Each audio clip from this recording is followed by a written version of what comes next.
for all of us. It's about predicting where the consumer is going and getting half of it right. One of the things we want to do is create ads that don't suck. Embracing change creates great possibility. I'm Alan Hart, and this is Marketing Today. Today on the show, we've got April Mo, the Chief Marketing Officer of Kyriba. April's got 2 decades of experience in B2B marketing and was named one of Campaign Magazine's most inspiring women of 2023. Prior to joining Kyriba, April has led marketing initiatives for brands like SAP, Microsoft, and Concur.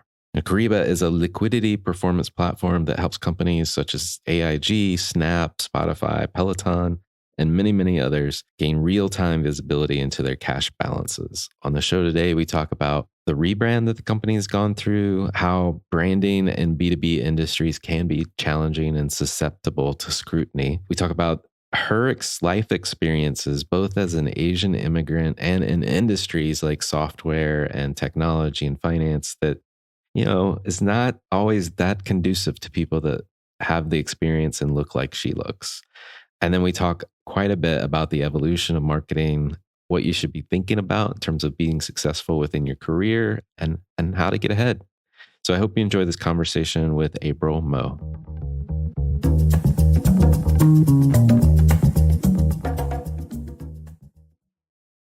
April, welcome to the show. Thank you so much, Alan.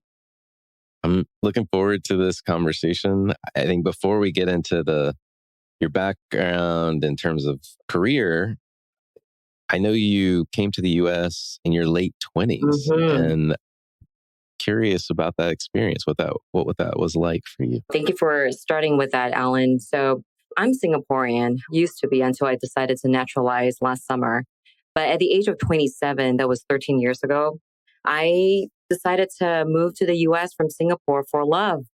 Got married to my husband, who is American-born Taiwanese. And we met in Singapore, but decided that we wanted to make the U.S. home. And we picked Seattle out of multiple cities that we visited, just because Seattle is gorgeous in the summer, until I realized Seattle is gorgeous for maybe 2 months out of the year. But at the age of 27, I started from ground zero in the U.S. I left my family. They're still in Singapore. I left a job that was blossoming back in my home country and just moved over here and started from scratch. No network, nothing. And that has been such a key sort of foundational aspect of who I am today. One thing that has been really significant for me, Alan, has been shifting, not even just starting from scratch, because that itself is foundational, but there's also something else in terms of the mindset shift that comes when you move from a dominant culture. Like back in Singapore, almost everyone else looked like me. And when I looked around me, there were people who looked exactly like me in leadership ranks, running companies, doing good. When I moved over to the US, it was a shift from dominant culture to a minority culture where there are less of people who look like me, and there are less of people who are in leadership positions. So that itself has been such an interesting mindset shift, I would say, in adapting through it all and thriving through it all. Yeah, I can only imagine. It's quite the also cultural change as well, on top of the moving from a dominant culture to a minority position culture. But I love also how you opened up the move of 13 years ago. I moved for love. So I hope your husband's doing well too. He's doing very well. This is his home. He actually grew up in Springfield, Illinois. I know there are hundreds of Springfields in the US, and this is the one in Illinois. They'll proudly tell you that this is the birthplace of Abraham Lincoln. One fun fact.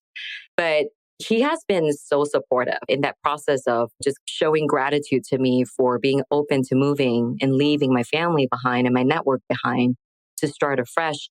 I really, to this day, credit him for introducing such a egalitarian way of welcoming me to the country, where it is not about moving to Illinois. It's not about moving to Chicago as an assumption, right? Like he took me to all these cities, inspired me with what we could be, what the country could offer. And eventually we collectively decided, like the both of us decided on Seattle. We both made it home.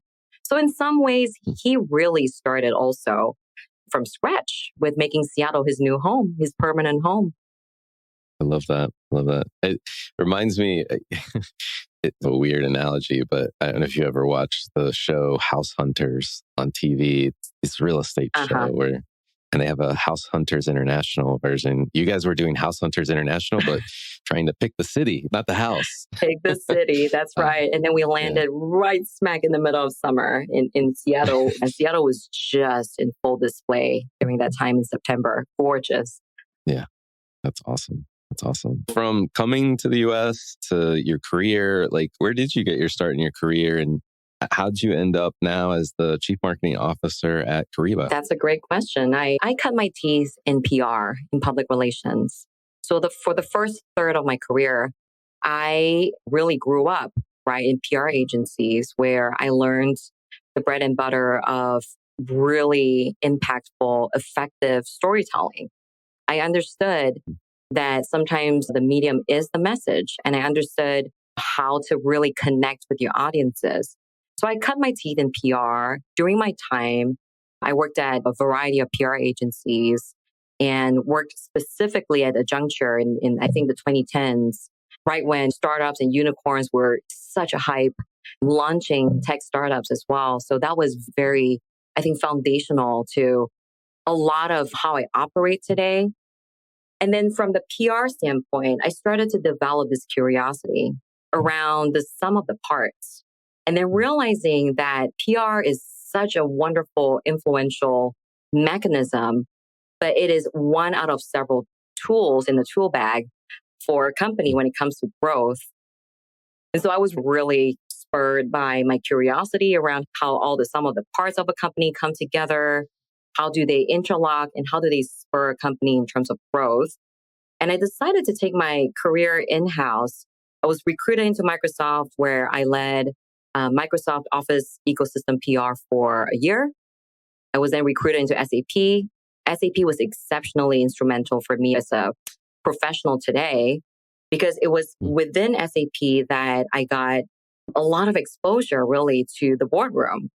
I was recruited to SAP to specifically manage communications for a board member at SAP who also used to be the ex-CEO of Concur.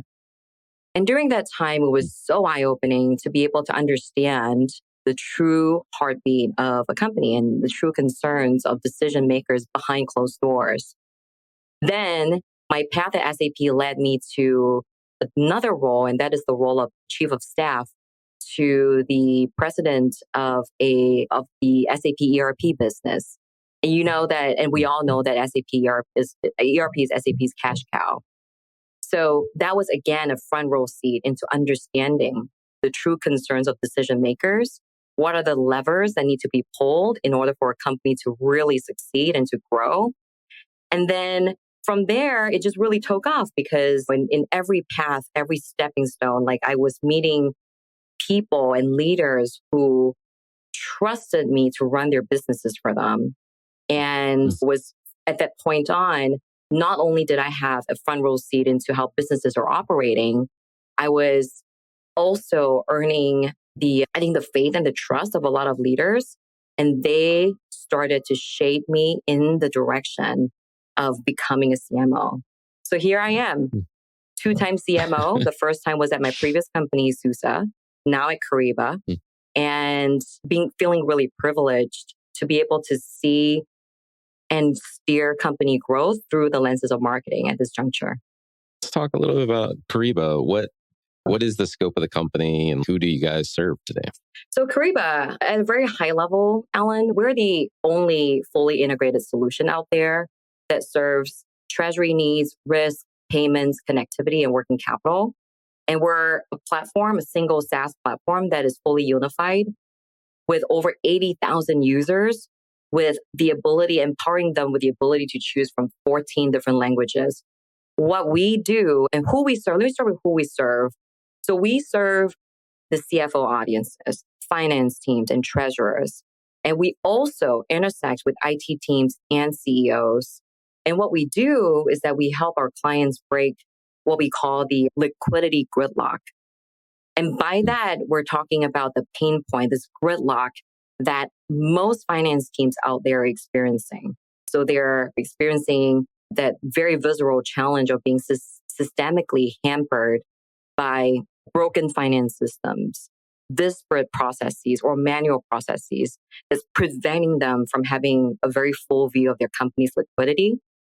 So what we do here, Alan, is that we help these audiences, the finance team specifically, to not only aggregate this very reliable, comprehensive view of their cash and liquidity across the company, but we also give them the insights to be able to take action to do pretty sophisticated things like protecting their company from market risks, making the right FX hedges, making due payments, and all the way through to forecasting their liquidity.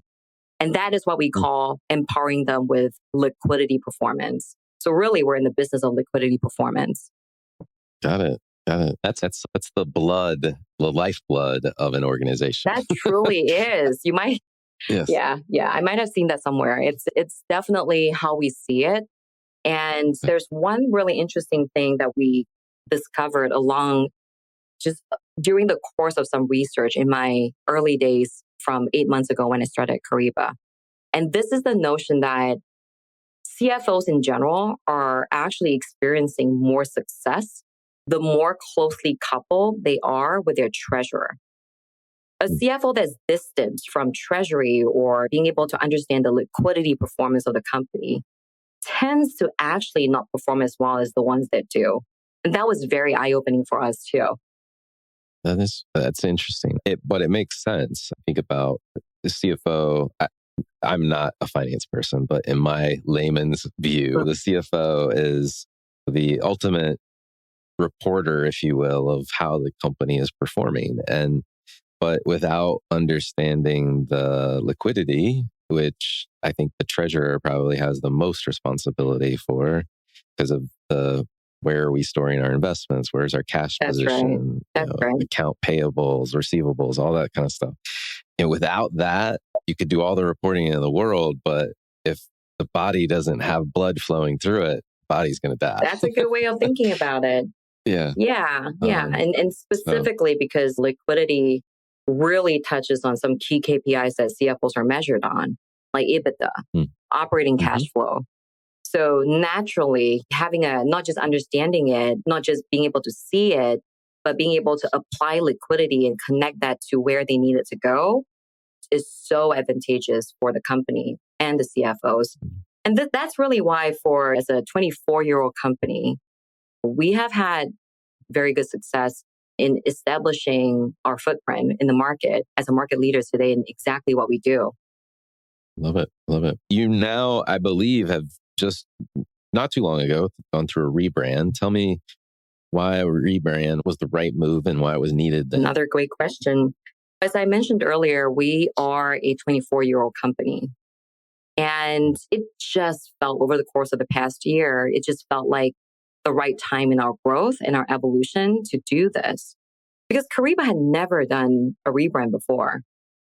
And I would safely say that in 24 years, with this change in leadership, including a new CEO, with the fact that we're a 24-year-old company that is experiencing perhaps the most significant growth in our life cycle as a company, plus the fact that the world around us has changed so dramatically. We're seeing shifts and we'll continue to see shifts geopolitically, economically. So it just felt like the right time to do a rebrand that could not only pay a tribute to our amazing history, but also capture our ambition for our customers now and also in the near future. I love it. And branding, and you're in a B2B industry working to sell businesses your platform, your SaaS solution, but like they can be challenging and I think susceptible to more scrutiny as it relates to branding in general. How do you think other B2B CMOs can think about the case for change or maybe how to measure the effectiveness of whether your brand efforts are working? Yeah, to start, I think when it comes to that, you're exactly spot on about B2B CMOs having just maybe a tad more challenge there as compared to B2C CMOs, right? In a lot of situations, we see B2C CMOs not just managing marketing, but also direct sales because their path to getting consumer feedback and consumer insights is very often almost instantaneous. So you can measure based on sales, and there's a direct correlation within the time horizon that you may need. B2B is not so straightforward, right? Like we create all these wonderful things, we build the right conditions, and then we have to work with our sales counterparts to make sure that we're closing these opportunities too. So to touch on your first part of the question, what is that case for change for B2B CMOs? There's some pretty good sort of, I think, trigger points that would be good to consider. So whenever a company has a shift in strategy, if there's a shift in who they want to capture, or if they're entering a new market segment, right on to if the optics and the essence of a company's brand no longer reflects that company's offerings or values, as in they've outgrown their existing brand, or in situations where there are mergers and acquisitions, I've been through that once in my past. These are always really good times to rethink the brand and whether or not the ambition is being captured in the current branding. No, I think that those are excellent list of triggers. I didn't agree. And it feels like, to your point, like Kyriba, with one, you hadn't refreshed in a while, so you probably had evolved a little beyond where you were when you started at a minimum. But then two, I think you mentioned like just the geopolitical, the dynamic nature of the global environment that your customers are dealing with probably also necessitated a shift in strategy or leadership changes, all that good stuff. That's right. That's right. That's cool. That's cool. It is B2B versus B2C. It does seem to be a challenge. I am hearing more and more B2B CEOs value brand and what it can do. So I feel like we're starting to turn the corner. I agree. I'm seeing that too. And it's very encouraging. Yes. Yeah. Agree. You've done a lot, not only at Kyriba, but just in general, moving to a new country, making your way through your career. And you've done this all while being an Asian immigrant, a woman, and in industries like tech. And I think you're like straddling tech and finance now in your current role, that historically have not been that great a combination for people that come from your background and look like you. That's right. So tell me more about like your experience, and do you, maybe more importantly for listeners that are listening to this that may look and feel your experience more so than I do you have any advice or lessons learned about how to chart your own success? Sure. Thank you for making space for this question in your podcast. I think it's so important to be able to directly address that. There are a couple of there's been a lot of things I've learned over the last 13 years. And I talk about my 13 years in the US as an immigrant as probably the time of my life when I have experienced the largest tectonic shifts, where I've learned the most over the last 13 years than comparably with my 27 years in my home country. And the reason for that is because there were a lot of mindset shifts and paradigm shifts I needed to make. And also a lot of questions about agency, a lot of questions about just what does it mean that really are forming the person that I am today. So there are 2 points here in my experiences that have really shaped a lot of how I operate as a leader today. The first one was as a relatively new immigrant within the first 5 years of me moving to the US, shockingly met with a lot of just very intentional kind of not just distrust. And it was very interesting because I was told in one specific job that I couldn't rise to the next level, even though I was doing such a great job, because I was simply not American enough. And that is a real quote, not American enough. So as an immigrant, that opened up questions as to, wait a minute, what is American, right? Being American is so many things and is so contextualized and it's so varied. Why is there only one definition and who defines that? So that really opened up my journey to say, I need to define my own identity as an immigrant in the US. And that identity cannot be dictated by people telling me how I need to act. I need to be true to myself. So that's one. being told I was not American enough, and then learning to really take that in, understand where that is coming from, and having a response to that, which is, I am American enough. I am enough. And then the second part of my experience that has really shaped me is, you may know this. I am a relatively new mom. I have a 4-year-old daughter and I have a 1-year-old baby boy. And sadly, in my identity as a mother, I have experienced harms from maternity discrimination. And that itself has really opened my eyes to just, wow, the fact that somebody like myself, I'm outspoken, I'm privileged in that sense.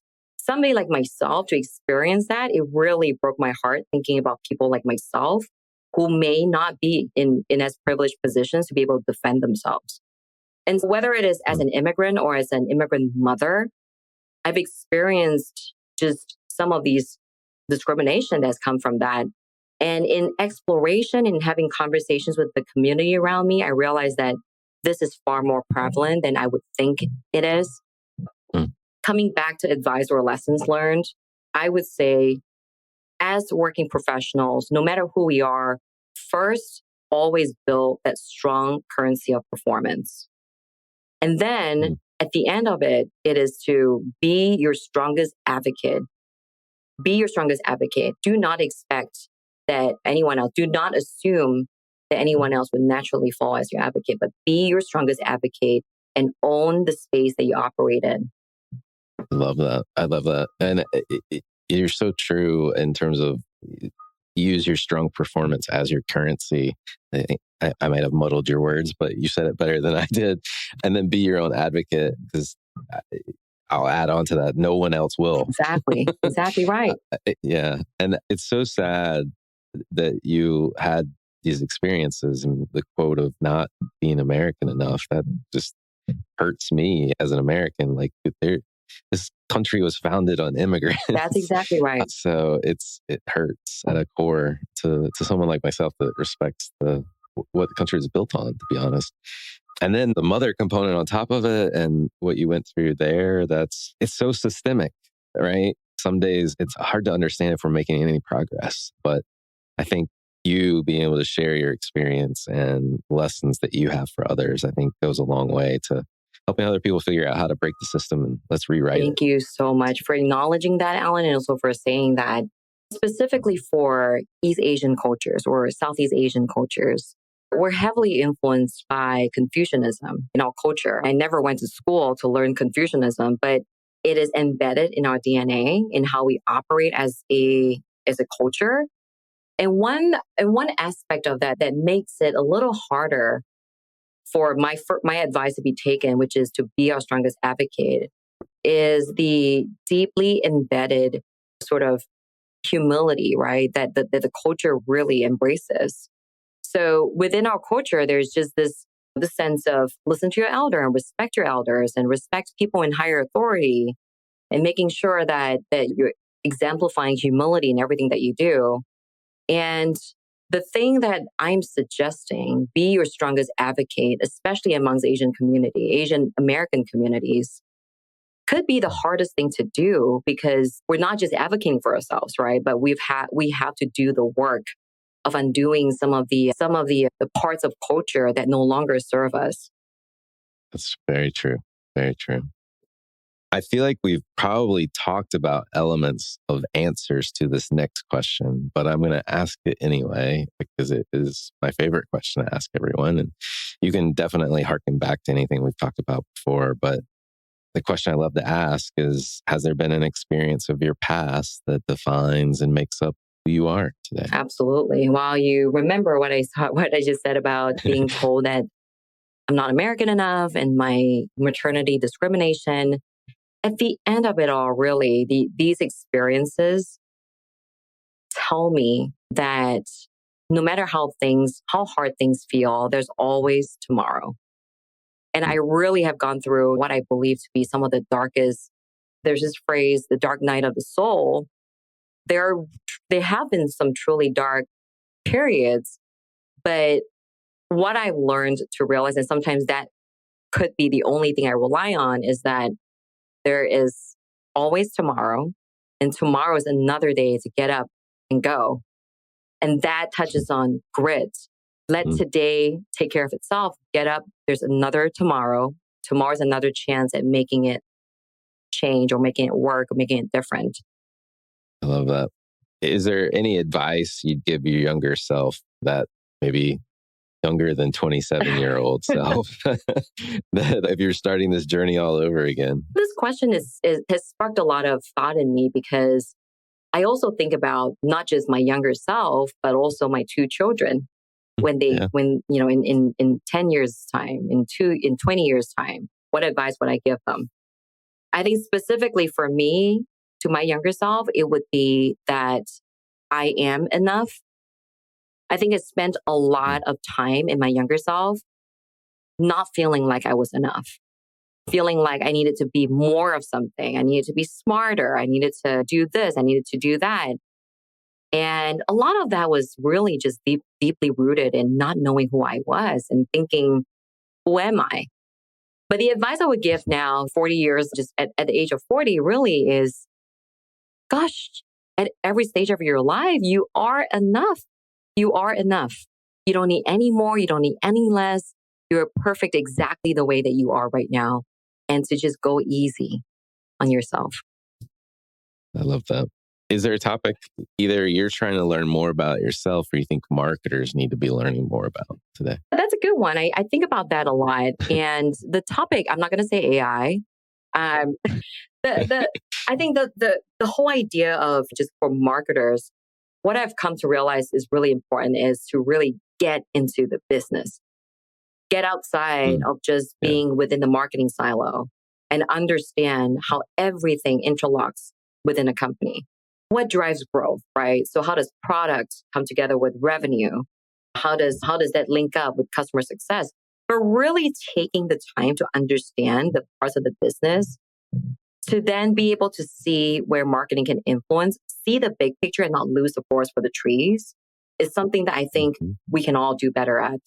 I think this is a great thing to underline, because I totally agree with you. And I think it's a misnomer of people that are coming up in the marketing ranks. They're basically looking at the position that you're in as CMO, and they go, "Oh, I just got to get to the CMO, and then people will listen to me." And I think a lot of times thinking about is, now I lead the function, right? But as soon as you take that step and you become chief whatever, you're responsible and accountable for the function, but you're on a different team now, right? You're on the C-suite team. That's your comrades in arms, if you will, the people you're going to go to market with. And you do have to look right and left to what you're talking about. Like, how does what I'm doing interface with product? How does product interface with finance? How does that impact our cash flow? And you definitely have to have a broader That lens. is so true. And there's a prevalent stereotype out there amongst people that marketing is what do you call that? Fluffy. They call it fluffy, right? That marketing is fluffy. Yes. And I was looking at this one stat the other day, Alan. I think I saw something from Transmission, an agency, that said something like they're only about 2.6% of board seats in public and private companies globally that actually have a CMO on it. So CMOs are not generally stepping into board seats. And I can only venture to guess that one of it has to be the perception that marketers are either fluffy or stuck in marketing. And that the opportunity for us to get beyond that and to do more is to understand and really position ourselves as growth catalysts for the company. No, I 100% agree. And for listeners that have listened a long time to this show, they'll know this reference, but you brought up the board positions, and I'll send you some research and stats from this researcher who I love. She's also been on the show many years ago, Kim Whitler. She's at UVA, the Darden School of Business in Virginia. But she studied this issue. And the great news your stat is not the great news because we need more representation of marketers on boards. Right. But her stat is of those people that do have marketers or marketing experience on their board, those companies outperform the others. I would love to see that. Yeah. So there's a case to be made for more marketers on boards. Absolutely. Because I've seen the power of marketing in action. And I truly believe that at the very heart, when marketing is done right, marketing should become one of the most strategic, if not the most strategic function within a company. It is just not being done that way or perceived that way today. And so there is that opportunity for us to be able to bridge that delta. Absolutely. As you look outside and look at different things going on around you, are there any trends or subcultures that you follow or you think other people should take notice of? So again, not AI. I think AI is table stakes at this point. We need to all get in it and understand it. But I would say the one trend that's is interesting and it ties into what you and I just talked about is the evolution of the CMO role. Because when you look at companies around us, some companies have completely written off the CMO role. Like they have absolutely just abolished that role and have tucked relevant teams within all of the other business units. And then there are companies like Starbucks where you see CMOs being elevated into regional CEO positions. And then you see pathways for other CMOs where they're combining marketing with customer success, or they're building something up. And then interestingly, a lot of CMOs are rebranding their own titles where they're starting to become chief growth officer and so on. So that is an interesting trend to watch and to observe. And for marketers, really to be thinking about what does the future look like for us? Where are we thinking that this function and this practice is going to evolve into? And then grow ourselves and define our progression based on where we believe that trend is taking us is probably what I would advise that we do. And this is what I'm currently doing. Yeah, no, I agree with all those points. And I think some recent conversations that will be released probably ahead of our conversation that we're talking about right now. Yeah, I've talked to Russell Reynolds, executive recruiter in the past, about this evolution of the titles and all the aspects. And then more recently, I've talked to the head of the CMO practice at Spencer Stewart. There you go. And very similar to what you just described. And I think the upside to the evolution of the role is we can make it what we want it to be. We can reposition and redefine what it is that marketing brings to the table, whether that's in the form of a chief growth officer or chief commercial officer, or whatever that ends up being. But there is a lot of movement. And I think it's a little confusing to people that are watching it, is what I hear. But I do, from the experts, if you will, that I've talked to, it does feel like it is going in the right direction, but it is a constant evolution that we just need to be aware of and keep track of. Absolutely. I love the way you talked about it, which is to define it the way that you want to and to stay ahead of that. That's a really great way of describing it. Last question for you. What do you feel is the largest opportunity or threat facing marketers today? Let me start with the threat. So earlier we talked about the stereotype of marketers being fluffy, and that is a big threat, right? And when you look at it from under the hood, you realize that a big part of it is because for the longest time, marketing and sales are not actually defining their KPIs the same way. Right? Where in the past, it would be all about generating marketing qualified leads, handing them over to sales. Sales can't close because they suck. And then there's that fight and finger pointing happening. So the threat here really is that both teams have always in the past stood on different platforms. They are not measured on the same metric. And so the largest opportunity really is for marketers to be measured, B2B marketers specifically, to be measured on revenue. Not influence revenue, but marketing generated revenue. So hard revenue. So once we start doing that, and which I have within my own team, you start aligning behaviors and you start realizing, wow, like people are getting resourceful about not just handing over the pipeline to sales and calling it good, but they're really paying attention to how are the leads that they have generated handed over to sales, and how can they then help their sales counterpart pursue and mature those leads into close won deals. Because now they know that their success is measured on how much of that translates into revenue. So they want to influence past the point of handing over a pipeline or leads to sales. So that is the largest opportunity, right? Which is to get into the terrain of pursuit marketing, getting into the terrain of maturing deals and being deep in the trenches with sales, sitting down and really taking that painstaking effort to say, how do we bring this one key account out and how do we pursue them so that they make that jump into signing that deal with us? I love it. Love it. I totally agree with you. It is a perfect end to our story about the evolution of the CMO role as well. And I think all of your nuggets, both your personal life story of experiences that you have, where you are taking marketing, both at your company and where you see it going in the future. This has been a great conversation, April. Thank you. This has been such a pleasure. Thank you for coming on the show. Thank you for having me, Alan. Yeah, absolutely. Hi, it's Alan again. Marketing Today was created and produced by me with post-production support from Sam Robertson. If you're new to Marketing Today, please feel free to write us a review on iTunes or your favorite listening platform. Don't forget to subscribe on marketingtodaypodcast.com. Tell your friends and colleagues about the show. I love hearing from listeners. You can contact me at marketingtodaypodcast.com.